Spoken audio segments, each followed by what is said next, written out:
Ya, halo, Assalamualaikum warahmatullahi wabarakatuh. Pada pembelajaran kali ini kita akan belajar tema tentang memahami teks eksplanasi. Ini apa itu teks eksplanasi?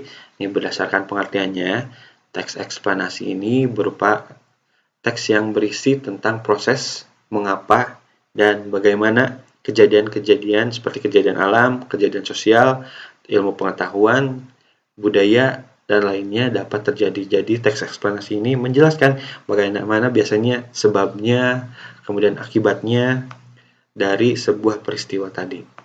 Ataupun pengetahuan-pengetahuan berisi fakta-fakta ilmu pengetahuan. Ya. Kemudian, berdasarkan strukturnya, teks eksplanasi ini terdiri dari tiga struktur. Yang pertama biasanya diawali dengan identifikasi fenomena. Jadi fenomena apa yang akan dibahas biasanya berisi dengan penjelasan-penjelasan definisi ini diidentifikasi fenomena. Kemudian dilanjutkan dengan rangkaian kejadiannya. Misalkan menjelaskan fenomena hujan, bagaimana awalnya, kemudian apa, dan sampai akhirnya terjadi hujan. Itu rangkaian-rangkaian kejadian biasanya di tengah-tengah. Dan terakhirnya adalah interpretasi ataupun penilaian kita ataupun penulis terhadap fenomena tersebut. Apa yang harus kita lakukan, apa yang harus kita sikapi, bagaimana tindakan kita terhadap fenomena tersebut. Nah, itu biasanya ada di interpretasi juga, biasanya terdapat kesimpulan pada bagian akhir atau interpretasi ini. Ya, jadi ada tiga struktur dari teks eksplanasi ini, identifikasi fenomena, kemudian rangkaian kejadiannya, juga yang terakhir adalah interpretasi terhadap fenomena tersebut. Nah, kemudian ciri-ciri dari teks eksplanasi ini biasanya ada pengembangan kronologis ya. Pengembangan kronologis ini apa?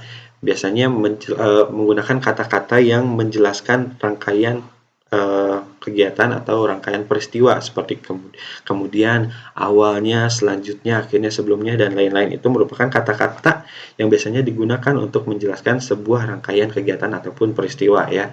Seperti kita ya akan berangkat ke sekolah. Awalnya saya mandi dulu, kemudian saya menggunakan seragam, kemudian saya berangkat menggunakan diantar oleh ibu atau ayah, dan akhirnya saya sampai di sekolah. Nah, itu merupakan pengembangan kronologis menggunakan kata-kata yang menjelaskan rangkaian kegiatan atau rangkaian peristiwa. Kemudian yang kedua adalah pengembangan kasualitas atau pengembangan dari yang tadi, apa yang dijelaskan yaitu sebab dan akibat dari suatu peristiwa.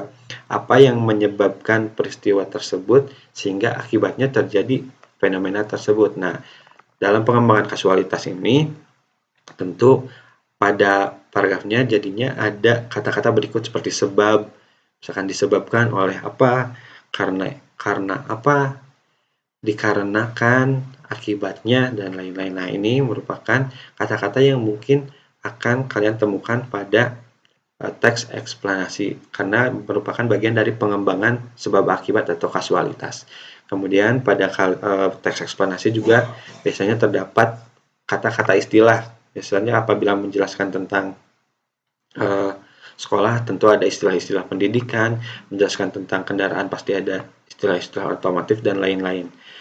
Kemudian juga terdapat tentu saja ada kata fenomena yang akan dijelaskannya, seperti misalkan menjelaskan tsunami, gerhana, banjir, kenaikan suhu, panas, global warming, dan lain-lain. Itu merupakan kata-kata fenomena yang biasanya dijelaskan dari teks eksplanasi tersebut.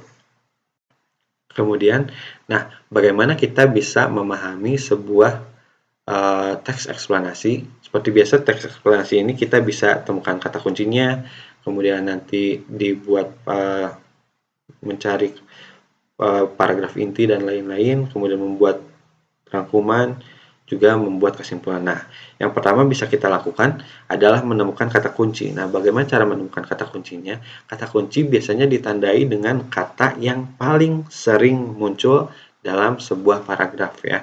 Misalkan kita bisa tahu kata kuncinya dari sebuah paragraf, misalkan, oh ini kata suhu sering muncul atau kata kalor sering muncul. Nah, biasanya pada paragraf tersebut berarti akan sering menjelaskan tentang suhu ataupun kalor, ataupun pada paragraf tersebut menjelaskan apa itu suhu, apa itu kalor, bagaimana proses fenomenanya, Nah, itu suhu dan kalor tersebut bisa menjadi kata kunci.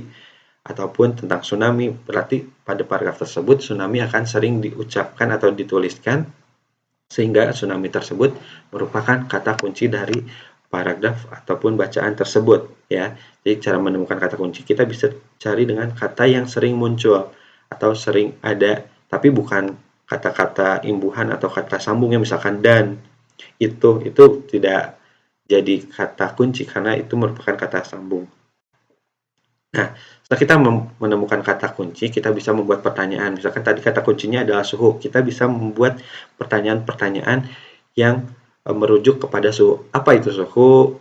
Kemudian bagaimana suhu bisa meningkat dan lain-lain. Kita bisa membuat kata suhu tersebut dikaitkan dengan 6 kata tanya berikut.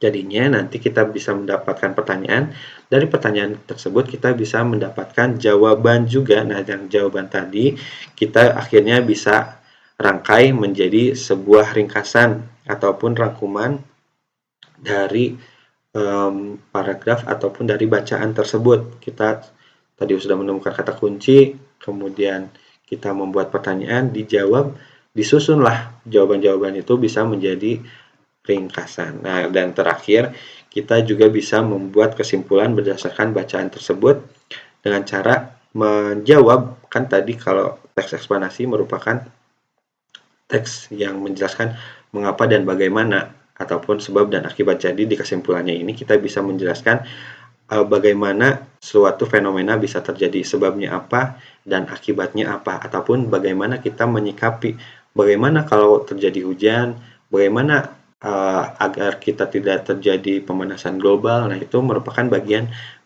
dari kesimpulan.